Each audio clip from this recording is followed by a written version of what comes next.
Welcome back to the channel, guys. I am the Drunken Goth, and today back on the GT4 we are going to be draining the oil, getting some fresh oil in there, filling it up with water, bleeding the water system, making sure we've got no fuel leaks, and then we should be firing it up as well.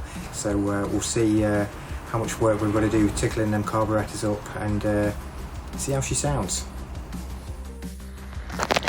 So we've just finished putting some water in up, so now it's down to the front to bleed the system by opening this bleed screw.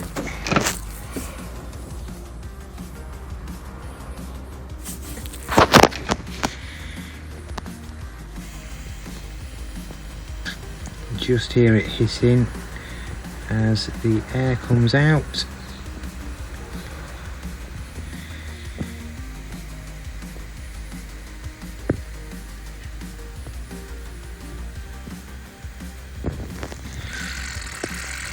And there we go.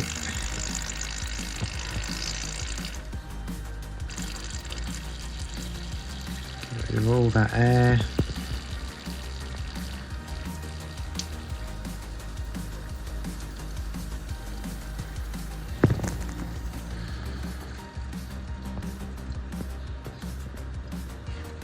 And there we go. That is how we bleed the water system. So at this point now we're going to change the oil as well, get this old oil dropped. So I'm going to crawl under here. We've got a big socket, 12mm hex socket on the bar. I'm going to crack that drain plug off, get that out and start draining that oil.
So another thing we're not too impressed about, just had a look up there, I had a look round here, there should be a copper washer on that. Whoever's last changed the oil hasn't put a copper washer on, so we'll put one on when we put this plug back in.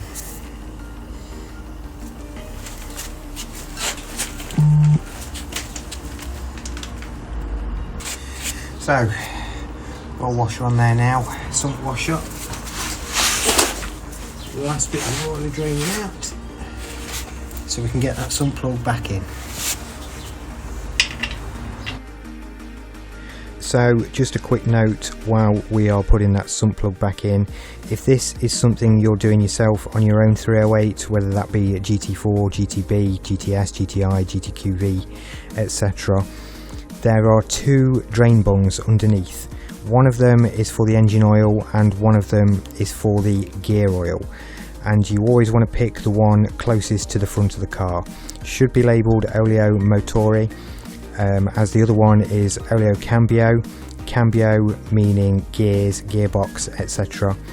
So just a quick note, if this is something you are doing yourself, it's the front drain plug for the engine oil and the rear drain plug for the gear oil.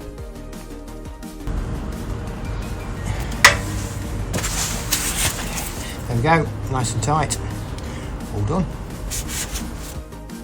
So Now we've drained all the old oil out, time for the new oil. I prefer using this stuff, the Castrol Classic. Obviously 2050 is, you know, the grade that we'd always put these old motors on anyway. But I know a lot of specialists will use Valvoline and stuff like that. I prefer going with the Castrol. I just think it's better. So I'm going to use the measuring jug and get in there about seven-ish litres, and then run it, and then we'll check and adjust for the final level once we've done that.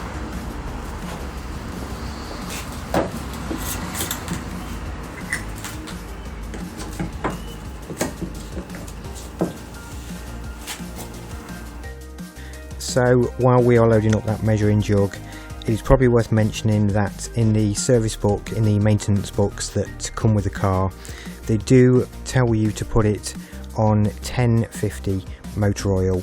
Now, in all my time working with various specialists, we've never done that. We've always put them on 2050, as the engine oil pressure seems to be a lot better for it. The engines seem to like it a lot more, and even with the GT4 race cars that we've done, we always put them on 2050.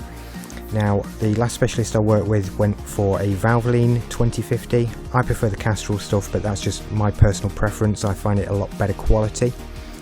And the other thing is, rather than loading it up to full engine oil capacity on the first go, we always put about 7.5 litres in, which is enough to run it, get it up to temperature, and then check and adjust with that final, getting it between the min and max on the stick from that point.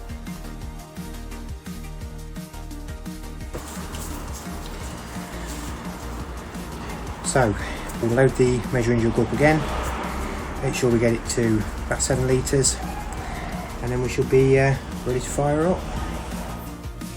So oil and water all done, all them carbs back on, everything built up on the engine. So it's time to fire it up and see where we are.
So not too bad for a first run up. Obviously we're going to need to get the timing right on it and tick all those carbs up, but not too bad. Well, that is it for today's video, guys. If you enjoyed the video, please drop a like on it, please subscribe to the channel, and I will see you all on the next one.